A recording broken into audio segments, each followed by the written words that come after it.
And the Cuban Assassin has a fan following absolutely nowhere on the planet. And here they come over here.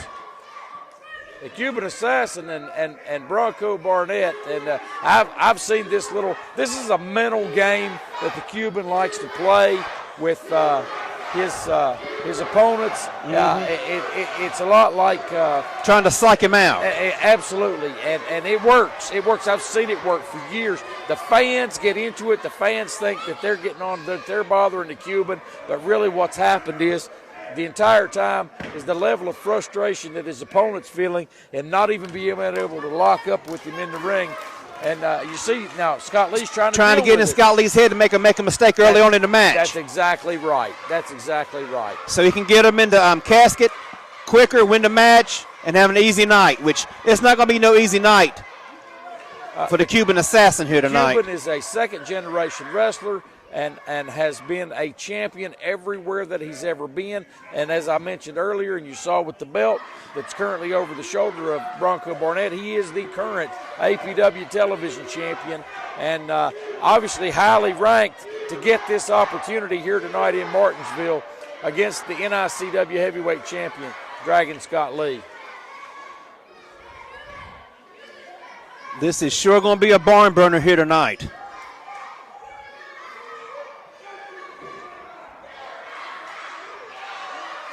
Cuban Assassin still to mind games. Trying to lock up, but then pulling away at the last second. Here we go, finally a lock up. Collar and elbow tie up.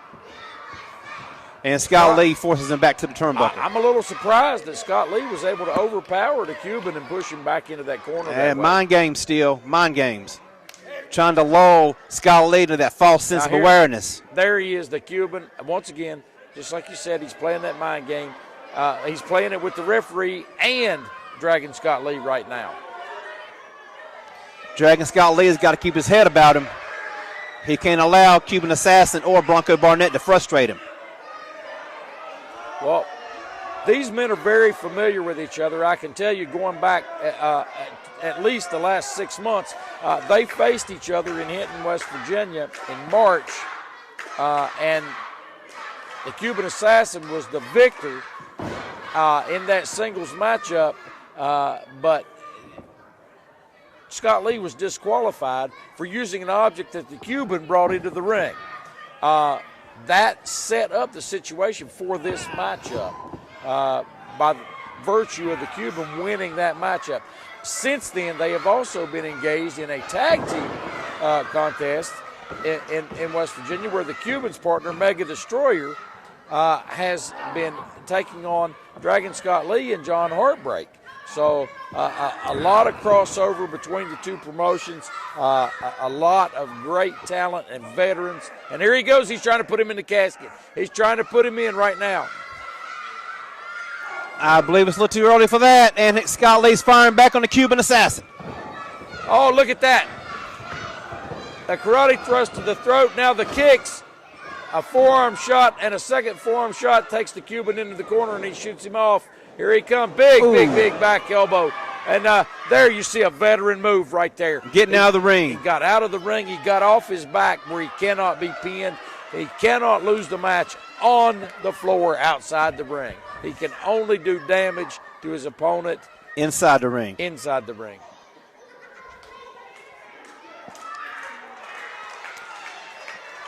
Scott Lee clapping his hands, getting the fans here tonight into this match, which is no problem because everybody here loves the Dragon Scott Lee. Well, they're definitely behind him. There's no doubt about that.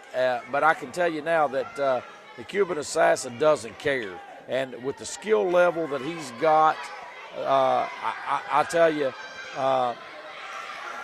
it doesn't really matter.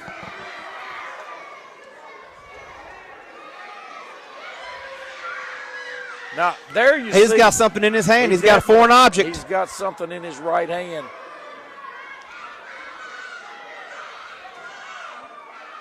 Now it's in his pocket.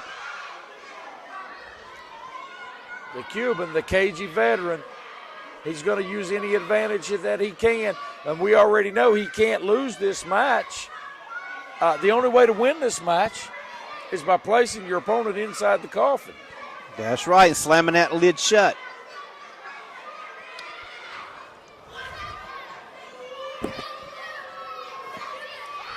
senior referee assigned to this matchup. I cannot even imagine what it would feel like to be put in one of those things with the lid closed shut. I would be scared to death, Jody. Absolutely scared to death. Well, I know it wouldn't be a comfortable feeling, that's for sure. Cuban Assassin has got Scott Lee where he wants him. And he's got the advantage now. Oh, until now, every reversal by Scott Lee. Cracking that arm over. He's working on that shoulder. Takes a man over. Oh, he's going right after it. He's going to go. He's trying to get him in, Will he make it? Will he make it in? Bronco Barnett trying to intervene. It's too early in the contest, and right there he cut him off with that. He cut him off with that object. Did you see that? He cut him off. I missed it. I was looking at Bronco Barnett. I thought he was going to try to interfere. I'm glad you caught it, though. Now, the Cuban went for a pinfall, but the referee refuses to count because that's not the rules in this matchup. Nope, you got to put him in the box and close it, in the casket and close it. And using that foreign object again. That's exactly what he did earlier in the match. A quick thrust to the throat of Dragon Scott Lee. Boy, he's good at that, isn't he? He's very good at that. Cagey veteran. Second generation wrestler. Were you aware that his father is the great Canadian legend, Cuban Assassin? Yes, sir, I was. Yes, sir, I was. It's just been about 4 or 5 years ago that the Cuban was in a tag team called the Axis of Evil with Sheik Akbar. And Akbar just passed away recently. Actually, no, that's a different Akbar. I'm sorry. You're talking about Skandor Akbar. Right, I'm sorry. And there you see that object going back into his pocket, and he has definitely got the advantage on Scott Lee at this point, working the man over. Oh, and an elbow sends Scott Lee down hard. Fired him in, and he met that big back elbow. Now he's trying to drag Scott Lee over there and put him in that ominous-looking casket. Oh! He's in all but one leg. No, he's not. He's not in. He's on the ring apron. He's on the ring apron. Oh, look at this. Look at this. Now he is in. I think both men are on the verge of going in. Cuban says he's got his foot on the rope still. Well, no, not now. He don't. He's got his foot on top of the casket lid. Cuban Assassin's not all the way in. They're jockeying for position inside the casket. This is amazing. This is absolutely amazing. The fans are going crazy. I think I see Scott Lee back in. Both men are back in the ring. Wait. Here comes the unholy alliance. Just a minute. What are they doing back out here? Absolutely no reason for them to be out here in this. Their match is over.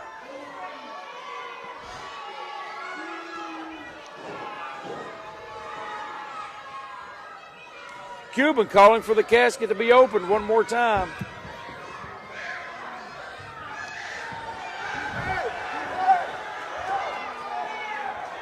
Here comes Bobby Yella.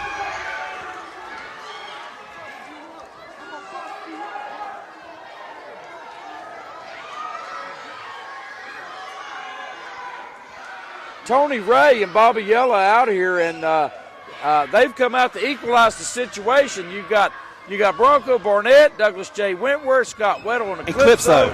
Oh, and did you wait in the ring? Did you see that? Yes, big I did. Super kick? He nailed the Cuban with a super kick. He claimed his clock with that one. And now's the time to get him in that casket if he can. Oh, he just got him. That's it. That's it. The winner of the match, Dragon Scott Lee. The Cuban Assassin in the casket. He has been defeated, and Bronco Barnett is beside himself. There's people out here everywhere. What in the world? Dragon Scott Lee retains the NICW Heavyweight Championship. And fans, what a great night. What a great night of action we had here. Ladies and gentlemen, the winner of this match, and still the NICW Heavyweight Champion, the Dragon Scott Lee. NICW Halloween Mayhem did not